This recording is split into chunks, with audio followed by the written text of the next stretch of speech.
So we'll call this the home stretch. So thanks for hanging in a long day. We'll try to keep the energy and entertainment high. Okay, and given we're going to start talking about a research study, I'm sure you'll be riveted. So I have that working for me. So, so we recently completed, and it's on your reference list. Oh, it's the last one, Strain and Bovey, 2011, which reports on the results of this randomized control trial. So there haven't been very many randomized studies of early intervention, period, much less for kids with autism. And there are many reasons for that. The primary one being, at least for me, I couldn't figure out an ethical way to do one for 25 or so years. Nor could I figure out one where, even if I satisfied ethical considerations, where I didn't feel like parents would just quit in the middle of the study and go for some alternative. So that's my excuse, at least for my past sins. But we kind of figured out how to do it. So, so randomized studies are ultimately important because, at least in the US and at least in scientific circles, they are the gold standard for determining the efficacy, effectiveness of an intervention. And there's some reason to think that's a reasonable idea, assuming that they're large enough and representative enough, and are done with right level of integrity and precision. So here's kind of the state of where autism intervention is in terms of its gold standard research base. There have been, not counting LEAP randomized trial, 4 other randomized trials, at least that we could find. Perhaps there are others, but I'm not aware of them. It's instructive to know that the largest, prior to ours, involved 50 kids, 25 in a treatment group, 25 in a comparison kind of business as usual group. Nothing wrong with that in and of itself, but perhaps something inadequate with that if you want to generalize that finding to the larger population of individuals with autism. Again, because there's such heterogeneity, it would be hard to believe that you're representing in sufficient numbers the range of abilities of individuals on the autism spectrum in a group of that size, right? That makes sense to you? It's also interesting to note that in none of these other studies did people report on treatment fidelity. They said that they did what they intended to do, but they didn't measure directly what they delivered. And one thing that we've learned about other kind of psychosocial treatments, you can have the fanciest manual and training on the planet, but it doesn't mean that people are going to deliver as intended. Those are 2 really different things, and probably require different sorts of levels of support from coaches in particular to get people to high levels of fidelity and to keep them there. It's also interesting to note that none of these other studies reported on the social validity of outcomes. They produce good outcomes, but we don't necessarily know that people important to the child valued those outcomes, saw them as being necessarily pivotal and important for their child. I think that's an important thing to consider. It's also interesting to note that none of them used typical service providers, and none of them occurred in typical preschool settings. These occurred by and large in clinic environments, by and large mediated by exquisitely trained graduate students. Nothing wrong with that, but that's not how the world of autism intervention looks outside of higher education labs devoted to autism. So, you know, there's some reason to do a study in a slightly different way. And so, just real briefly,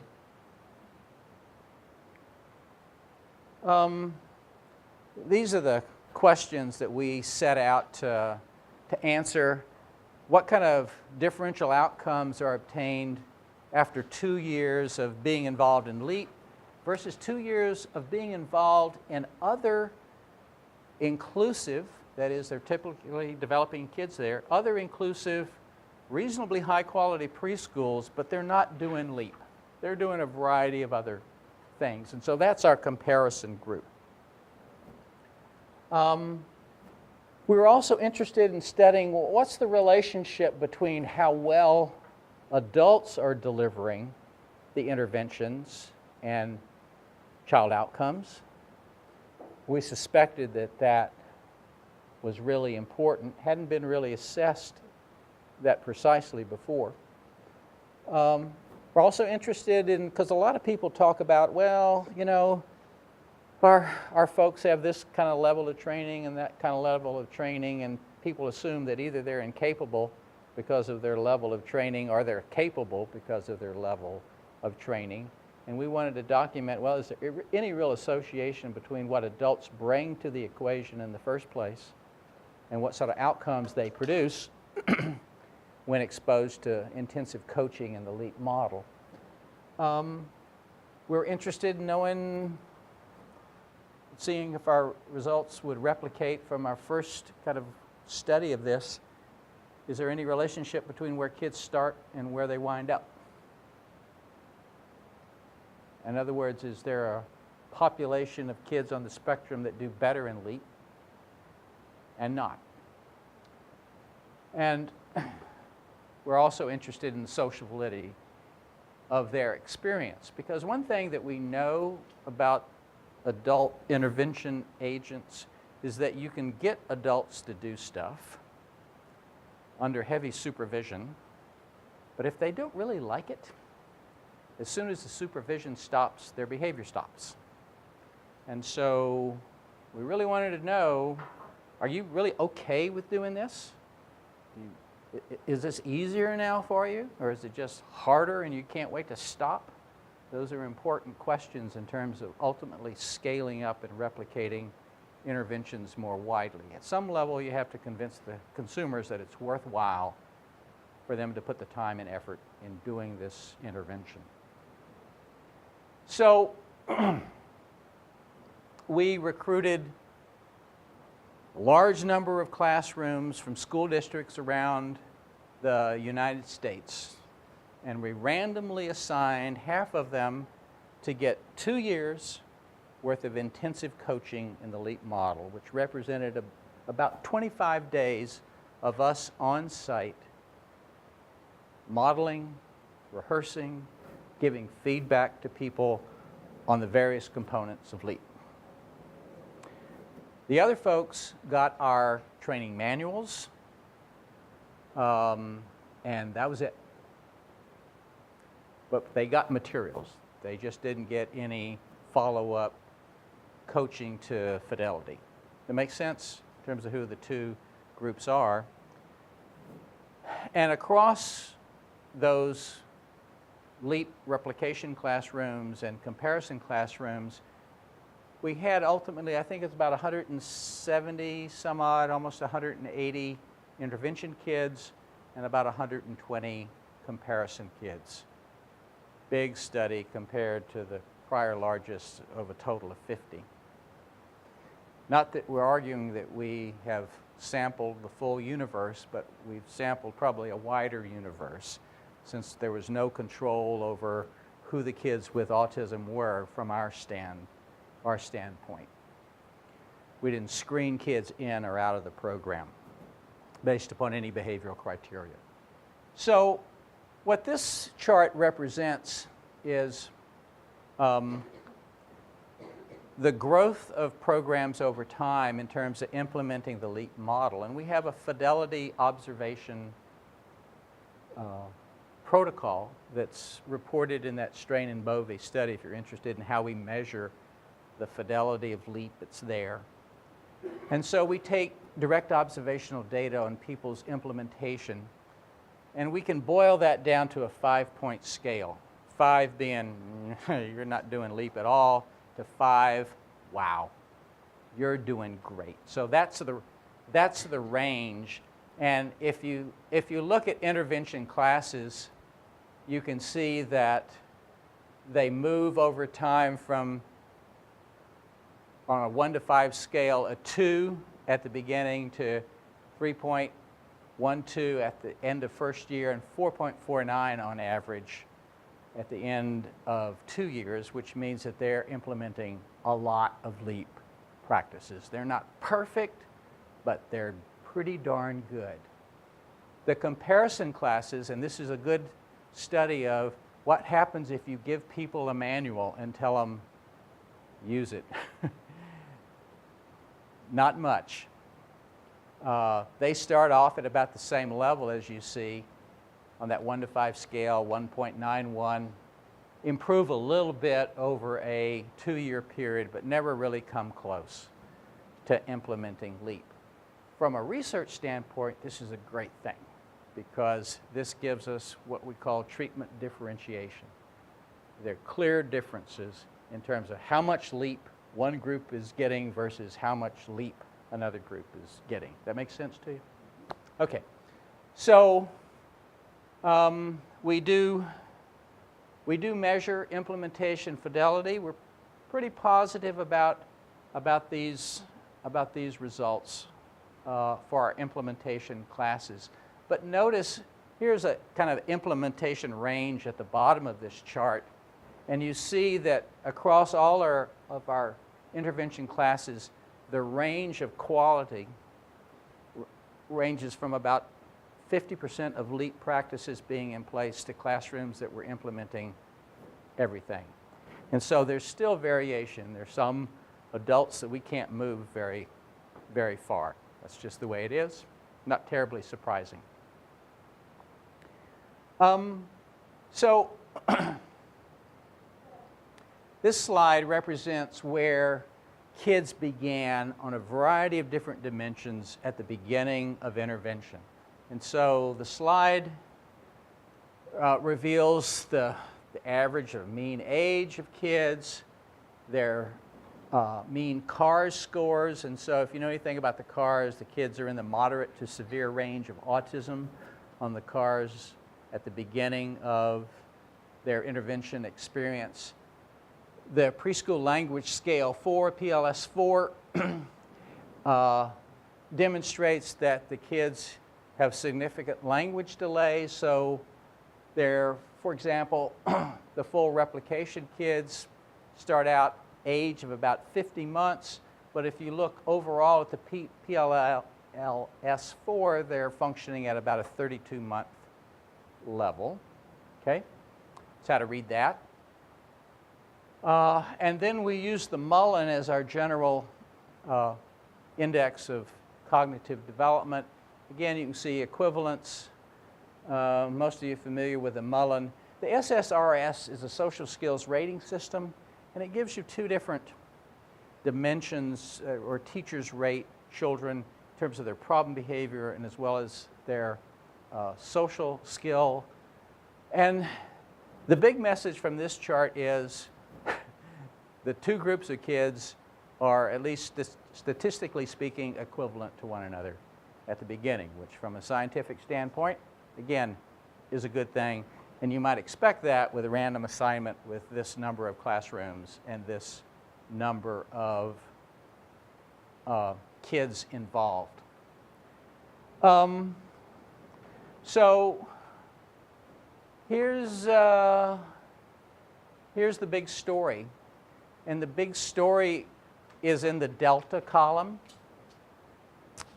And it represents the mean difference between where kids began in year 1 and where they wind up in year 2. So a way to read the CARs is that their CARS scores were reduced by an average of 6.1 versus the comparison group, their CARS scores went down, which you would hope, with treatment, but by 2.8 points.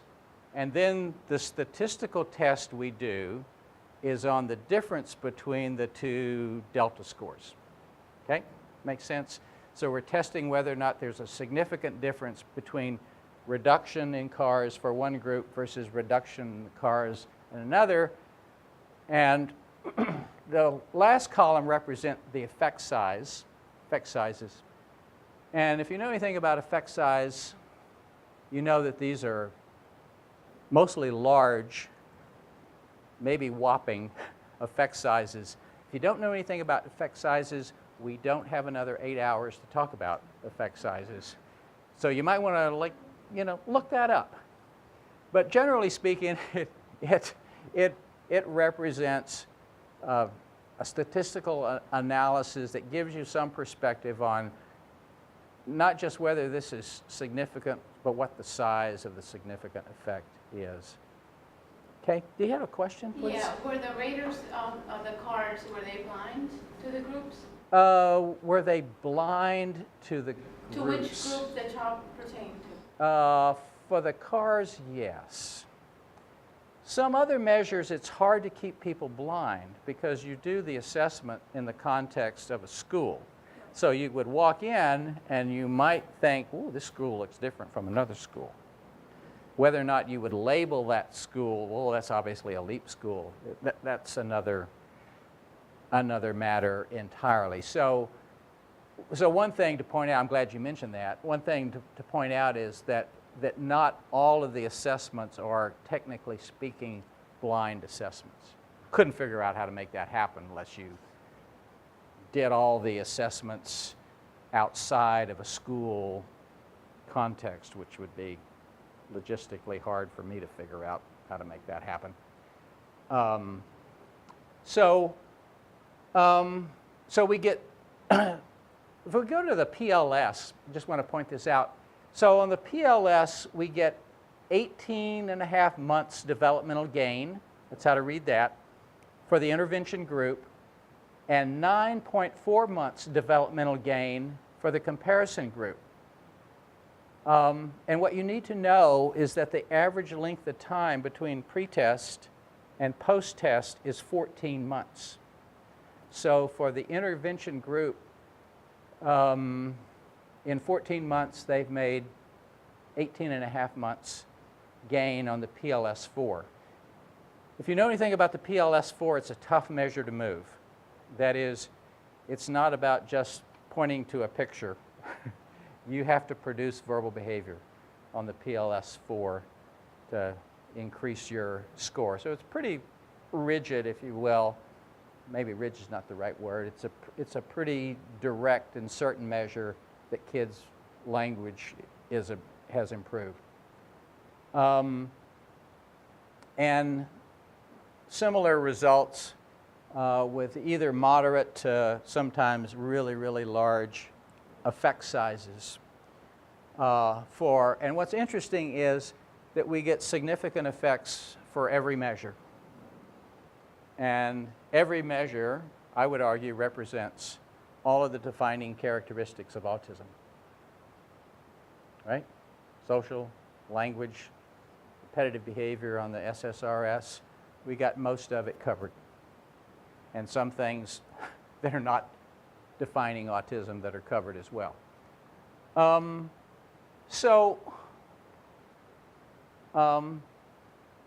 I mentioned that one thing that we were also really interested in is what's the relationship between the fidelity of intervention and outcome. And here's a little bit of a surprising chart, but let's just focus on the left-hand or the middle column, the full replication group. And this is the correlation between CARS scores and quality, CARS score movement, and quality of implementing LEAP. it's a really high correlation. As people got better in those classrooms, the CARS scores reduced more. Makes sense to you? And so not only did we get significant differences across all our measures, but for every measure, it made a difference how well you were implementing LEAP. So there was a strong correlation between the outcomes that you got and your fidelity score. And sure enough, the same played out even for the manuals only group.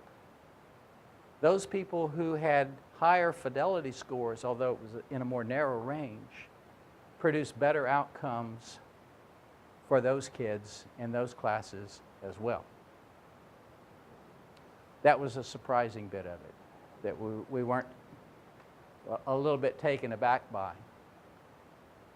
I mentioned also that we were interested in the social validity of the outcomes, and we had a 5-point rating scale where we were asking the teachers, if you think about your experience with LEAP, the manuals, the coaching, the whole ball of wax, how would you rate that experience on this 1 to 5 scale? 1 meaning, please, never again. 5 meaning, loved it, perfect, good to go. We did those ratings across a variety of different dimensions.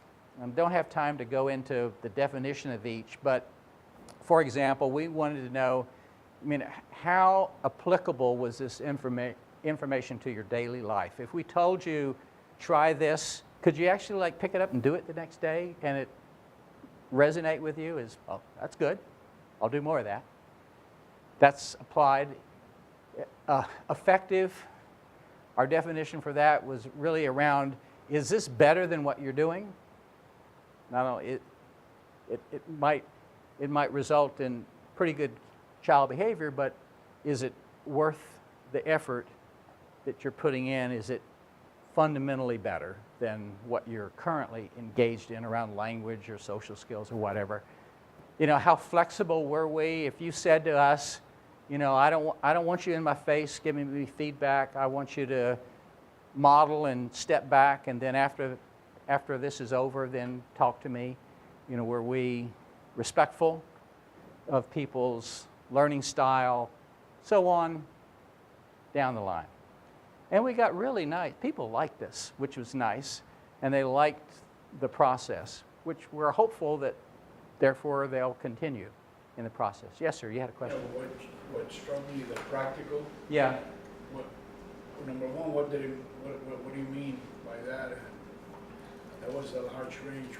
Was it some schools, it just was not practical? Well, I think that some people felt like we were asking them to work too hard.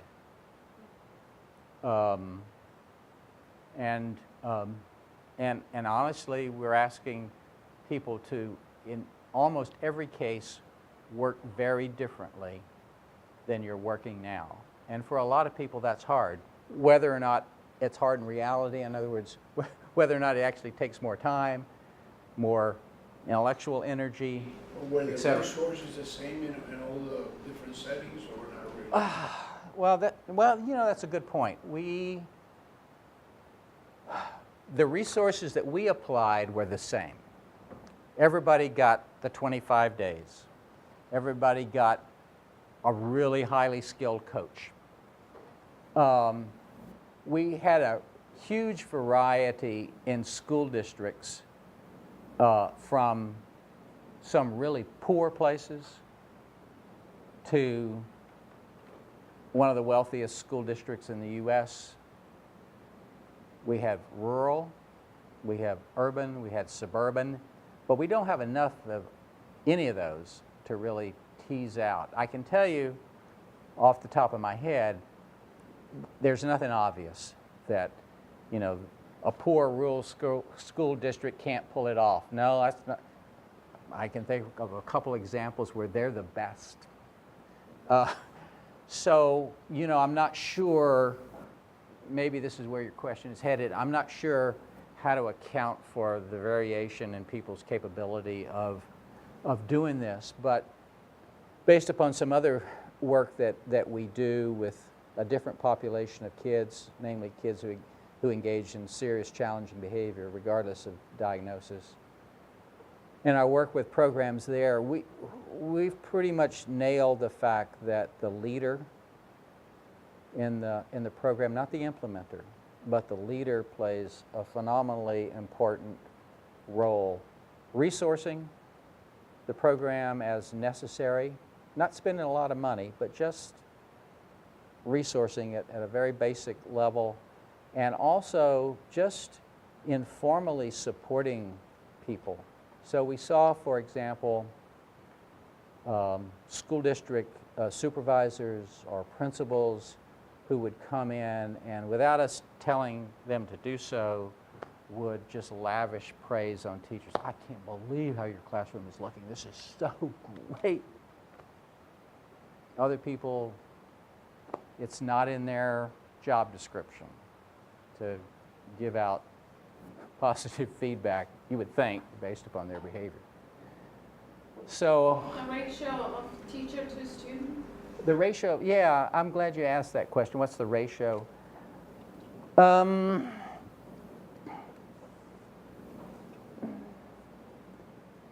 It was, there's some variation because of funding, differences across states in the U.S. But typically, there was one adult for each child with autism in a class. The nature of who those adults were varied dramatically in terms of their degree, in terms of their prior experience, really all over the place. And you know, we've been doing replications, not in the form of this randomized study, but we've been doing replications for about 25 years. And you know, I think we have enough experience to say that what really counts, people who are successful are people who are willing to change what they have been doing. And what they bring to the equation beyond a willingness to change is not so important. And by that I mean their background, their prior experience, the training they've been to, their workshops, you know, their kind of general knowledge of autism doesn't seem to be particularly related to their success. It's people who, if you invite them to change or say, yeah, I'm ready to try something new. Those are the successes. And in terms of the ratio, going back to the ratio, do you have an ideal? Well, we think that. Well, let's talk about the overall size of the classroom. So we think that if you have 3 kids with autism, you know, 9 or 10 typically developing kids is probably about the outside number that you want in terms of ideal situation. And in that kind of format, you know, we'd like to see 3 adults around. You know, as it turns out, some of the programs that we worked with had not organized their services to allow for 3 adults in a classroom, but they had the money for 3 adults. They were just using their special ed dollars doing other stuff. And we were able to convince them that, you know, you might not to hurt your feelings, but you might not need that school psych person doing this, that, and the other. You know, you might want to think about rebudgeting next year for your early childhood autism program. You really need that, you know, this, that, and the other. So people were pretty flexible in terms of being able to look at their service delivery systems. And of course, you know, now what's true, there are a lot of public school programs for kids with autism where there are more than 3 adults in a setting. You know, they're quite heavily, they're kind of the Velcro teacher, the one-on-one model of service delivery, and they're, you know, it gets real expensive. if you just look at pupil to adult intervention ratios and factor out costs that way, they're very, very expensive. And here in Miami, do you have an idea? Because I'm not a teacher. Uh-huh. I work with kids Yeah. in the mental health side. An idea of how many schools or preschools are using the LEAP? Yeah, we've worked directly with 4 or 5 settings, but then Miami-Dade has trained folks in other settings that we haven't worked directly with to implement the model. So there are quite a few more. I couldn't tell you precisely, but I can find out. And if you email me, I'll let you know. And I mentioned to someone else, I'll let people know, like, where the locations are. Yes, do you have a question? I think there's about 2 in every region, and I think there's about 5 regions. Okay. So yeah, that sounds about right. Sounds like a goodly number. It's not a full-time program either, right? You said like some hours they stay in the program, but not necessarily. Right. It's a half day. It's a half day program. Yeah. Yeah. Our view is that if kids are working really hard for a half day, that's a full day's job for a preschooler. Oh yeah, for sure. They have That's- 2 sessions. that's They about- have the afternoon, yeah. the morning session, and Either then or. the teacher will get the morning session, and then they'll dismiss, and then they'll. Yeah. Yeah. The teachers are really working Yeah. working their tails off, but we think that's about the right dose for preschoolers. When you get into full day, then you get into lunch, and then you get into nap, and then you get into I'm tired and cranky, and what's the value added? I'm not sure that the value added is there in that situation. As long as you keep the opportunities to respond really high, you get a lot of instruction going on in a small amount of time. So there are some other correlations besides the correlations between fidelity and outcome that are really important. Teacher experience from prior training, not related to outcomes. That's a good thing. So it says that that 25 days of on-site, we can work with people with master's degrees and 20 years of experience. We can work with people with associate's degrees in 5 minutes. I just got here. Thank you very much. But this is a dangerous statement. I'm sorry? This is a dangerous statement. It is a dangerous statement, especially in an institution of higher education. But you know what? It's kind of like that hours thing. The clock hours or the classroom hours that you have. I have no doubts. I have no doubts. Doesn't mean excluding the one. Right. Yeah. And I have. outcome. And all things being equal, I want a MA level teacher in every classroom, involving kids with special needs or not. I want somebody who's done their homework. But it doesn't necessarily mean that they're the best instructor. People come in all kinds of different packages with all kinds of different skills, and we've had run across people, and I shouldn't mention the states, but they're close to Florida. I bet you can guess and they're up the Atlantic coast. How's that for him? And folks have their degree in, phys ed. And they're exquisite because they got energy and they love kids and they totally dedicated to what they're doing, and provided with the right training and support, they do amazing stuff. And you're right. It is a dangerous thing, but that's my experience has been a dangerous experience. That's what it's taught me. The other thing we talked about already, that we replicated our prior work, that child characteristics at the beginning don't predict outcomes. The only thing that predicts outcomes is fidelity. Programs that do more of it the right way have better outcomes. And that's an important message for everybody. And hopefully it makes you think that maybe I'm not such a dangerous person, because I am, the bottom line message is you have to do intervention precisely. I'm just saying it's not necessarily the people with advanced degrees that do things most precisely. That's all. So what are the comparisons between what other people have done and what we've done in this study? Well, all the other studies, the active intervention was some form of discrete trial training. Okay? So that's where the other 4 interventions have gone in terms of their intervention approach, and that's compared to this big package of evidence-based interventions that's represented in LEAP.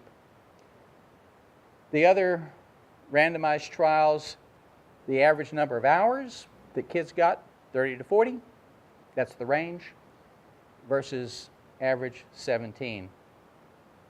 That's a big difference. And if you look at direct outcome measures, those other 4 studies show changes in cognitive development and communication skills. Ours show across the board changes in behavior. University-based versus public school-based.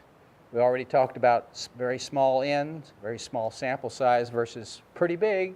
Not the biggest in the universe, but 5 or 6 times the next largest. And if you look at the cost per kid, per delivery, big differences. Average of about $60,000 worth versus average of about $20,000. And let me just say that I am not a go for the cheapest person by any stretch of the imagination. $20,000 is a lot of public funds to spend on early intervention, and they better be spent well. Anyhow, I'll let you judge the cost differences as you may. So what are some big ideas to wrap up with here? Well, it takes a lot of time. It takes us about 2 years to get people to Fidelity, but I wish it weren't the case. But if you don't get to Fidelity, you won't get to child outcomes. A lot of people spend time getting kids with autism ready for inclusive settings. We think that's a silly exercise. It makes much more sense, based upon our study, to spend your time getting inclusive settings ready for kids with autism. That's a good use of resources, with training and coaching those adults. And you might not need the most expensive intervention delivered by the most highly degreed individual to deliver powerful outcomes. You might, but you might not. And there's an assumption, at least in the developmental disabilities field, that the more money you spend and the more time that you devote, the better the outcomes. And I'm not sure that there is any particular evidence that convinces me that that's the case. The other reason to be concerned about this is that we live in a resource-shrinking universe, do we not? It's really important to think about the pie and the size of it, and using public resources, in particular public resources, really wisely. And while you might not need the most expensive and elaborate intervention, you probably need an intervention that's really broad, we think. We need to think about an intervention where people can use a wide variety of discrete intervention practices depending upon the child, depending upon the target behavior that you want to work on. And they have to do that to high fidelity. And we think, after all, they're preschoolers. They ought to do that in a fun environment.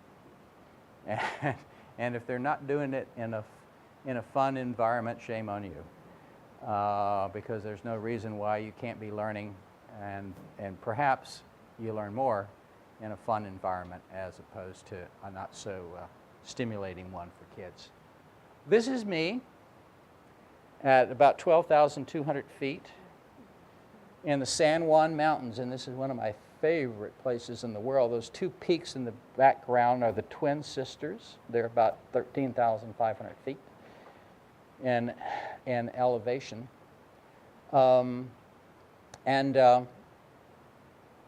This is my thank you. And an invitation to go to a couple of different websites. PeleCenter.org is the website for our program at the University of Colorado at Denver. There are all kinds of LEAP resources on there that you can access. If you or your agency is ever interested in implementing LEAP, there's information about who to contact and how to set that up. Our manuals, our intervention manuals, are available on the T Toolbox website. You have to pay for those. Not a lot, but not everything in life is free. But it's almost free.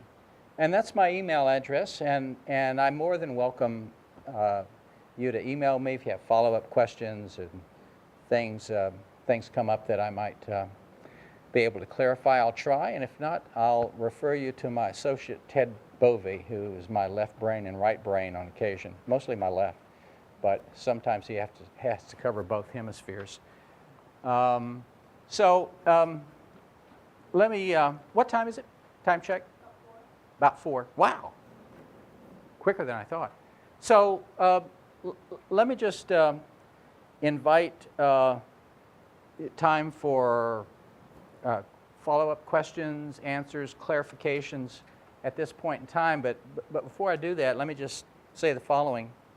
Before I got involved in the early intervention business, I was really interested in how adults like you learn. And so I read a lot of literature in terms of how that went and didn't go. And one of the things I found out, this is another factoid you can use besides the shoes lighting up tonight.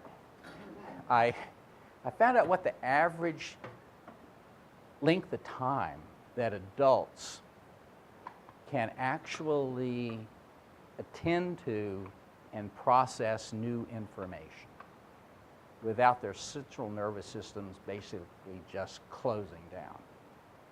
You want to guess? It's not in the hours, it's in the minutes. It's about 17.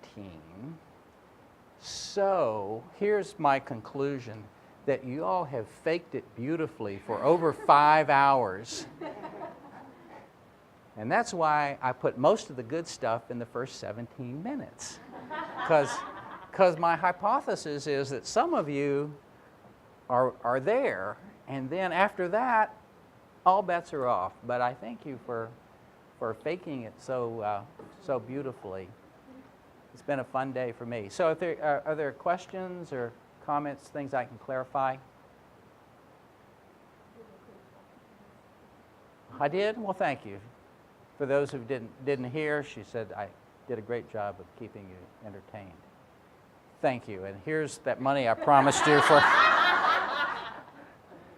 See, wasn't that hard? Was it? Yeah, go ahead. And what about next? We're thinking about older kids, because after that they get Yeah. into the regular elementary school. Yeah. Or, either inclusion or not inclusion.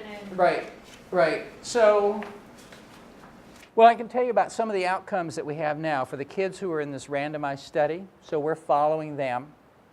And this is like hot up. I just got this yesterday got an email from one of the research staff. So we've tracked down all the kids in the intervention group. And check this out. I was really surprised. 40% are full-time in regular ed. That's good. 25%, that'll make 65. I'm not real good on my feet.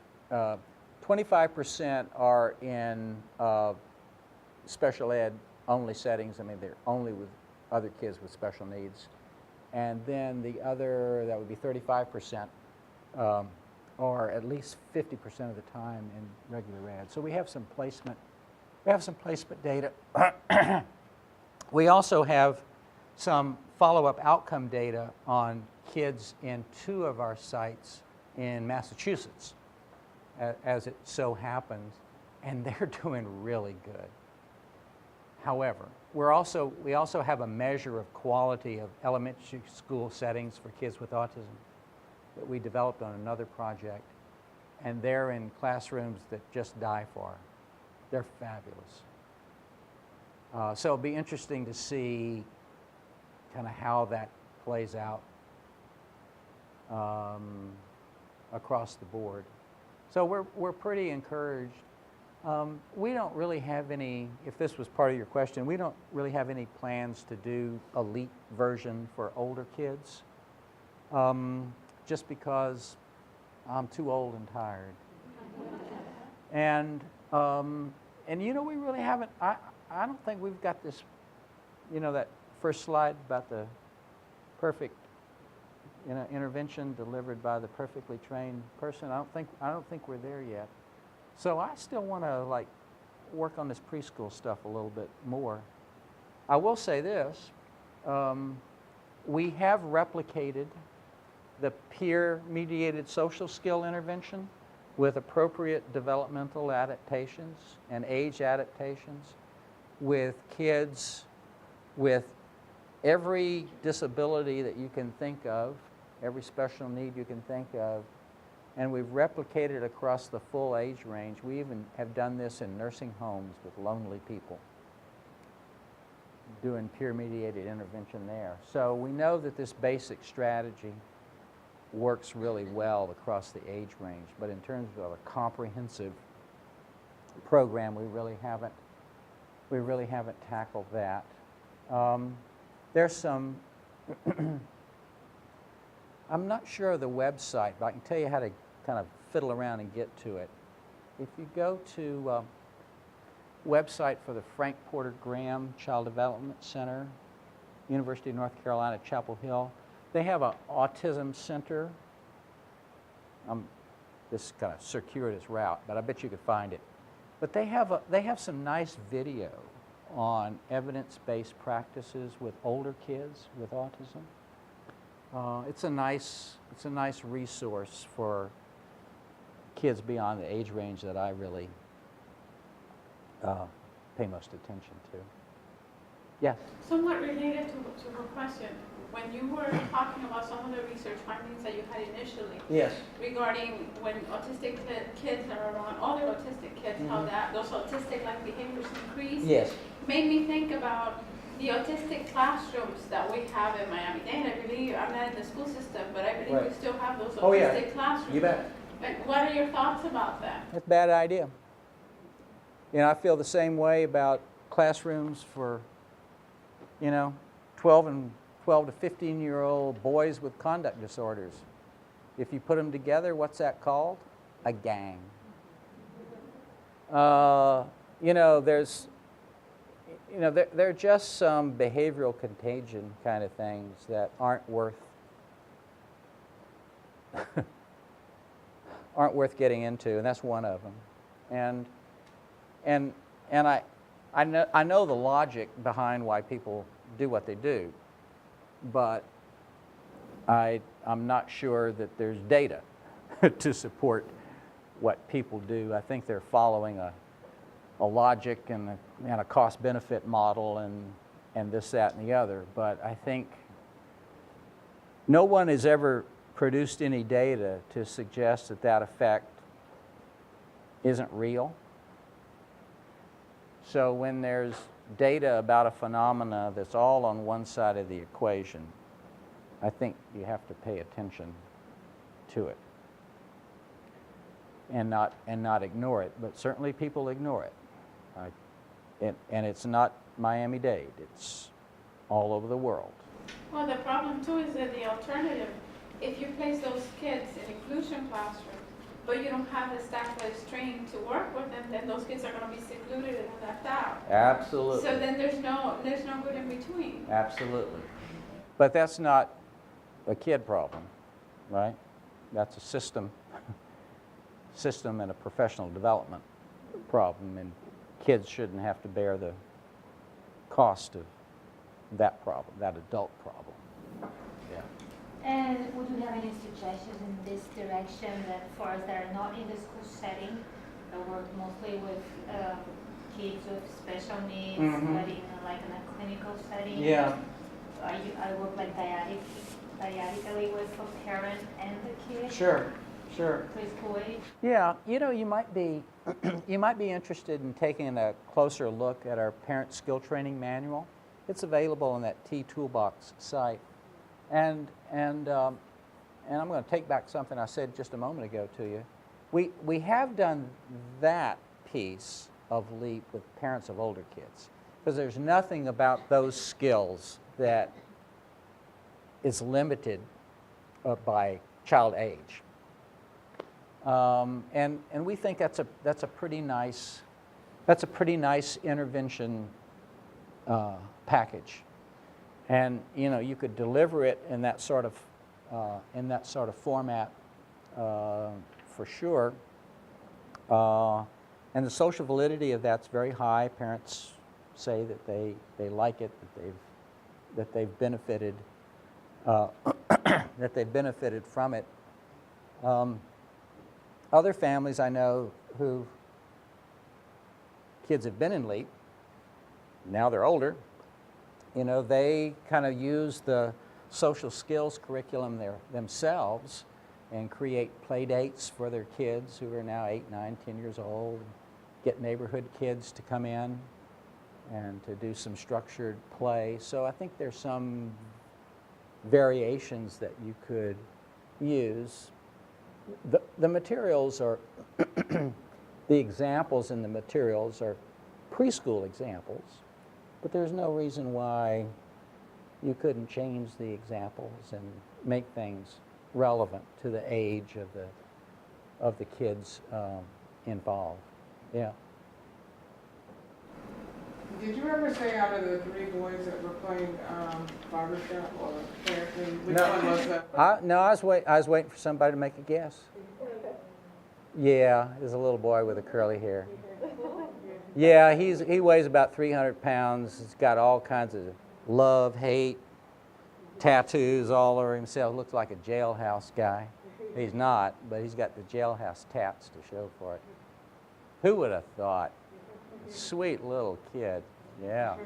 I'm sure he's a sweet man now, but he just looks like somebody you'd like to have on your side in the alley, right? Definitely. You want him checking out your back, that's for sure.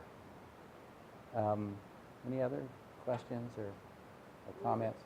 Yes, sir. When you, Sorry, I was wondering if to go back to kind of the impetus for this entire line of research. Yeah. What informed your angle? Besides maybe existing research on treatment for autism, was there anything else that informed like kind of any novel approaches that you took? Particularly, did any of it have to do with kind of the emerging kind of neuropsychological data, or even, I don't know if it was around in the late 70s, but any kind of neurobiological insights into what? No, they were just horse and buggy back then. I'm teasing you. But no, you know what? I'll tell you the truth because it's late and I'm leaving town. Right? So, why do I care? That's not rolling, is it? Oh, good. Thank God. So, in case you haven't noticed, I suffer from oppositional defiant disorder, and it's been really good for my professional career because I never thought that the status quo was necessarily the right thing, and I never assumed that interventions were good or interventions were adequate, and consequently I never assumed until somebody slapped me down that I couldn't do something different. That's a good thing about having oppositional defiant disorder in this field, because you keep pushing, or any field, you keep pushing the limits, you know? You learn something, you know, I learned a lot of stuff in graduate school. It's all wrong now. It really is. It really is. Nothing transfers over other than Skinner, you know, behavior is a function of environment. That's all I took out of graduate school. Now maybe things would be different now, But no, it's really, it was, you know, I was going back to my hoodlum childhood days and, you know, saying, well, why in the world is this true? That can't be right. And so, no, I had partners in this who were great. But, you know, we just kind of decided to start from a blank slate and ask the question, what's the most powerful, impactful intervention that we could design? Tabula rasa. Not based on X, Y, or Z. And that's kind of how it came about as a whole. I will say, I have to give credit for the peer-mediated intervention. Actually got the idea from Harry Harlow and his monkey experiments, where everybody who's taken a psych course knows about the mean things that Harry Harlow did, keeping the monkeys away from their mothers. But not too many people know that he cured those monkeys. And what he did is he paired them with younger, properly reared monkeys, and they changed their behavior fundamentally. He was the first peer-mediated therapist. You probably didn't know that. But it was, if you go back, and you should Google that, and go back and read like the profound changes in these monkeys' behavior when exposed to younger, typical monkeys, because they were pathological, you know, bad monkey cases. So actually that was the initial impetus for the whole peer-mediated thing in terms of, you know, any prior research. Yeah. The rest we just sort of made up and tested it out. Yeah. And luckily it was at a time where we had the resources to do the ongoing testing. You know, we had a lot of good people available to help us out. Yeah. You had a question? Just, is it difficult to get current videos? Generally they're always older. No, I show the older ones because they remind me of good times. And we've tracked a lot of these kids, and so it's kind of funny for me to see them because I know where they are and what they're doing today. That's just me being idiosyncratic about stuff. Yeah. Anything else? Well, y'all have a wonderful rest of the day. Thank you for helping out. Thanks.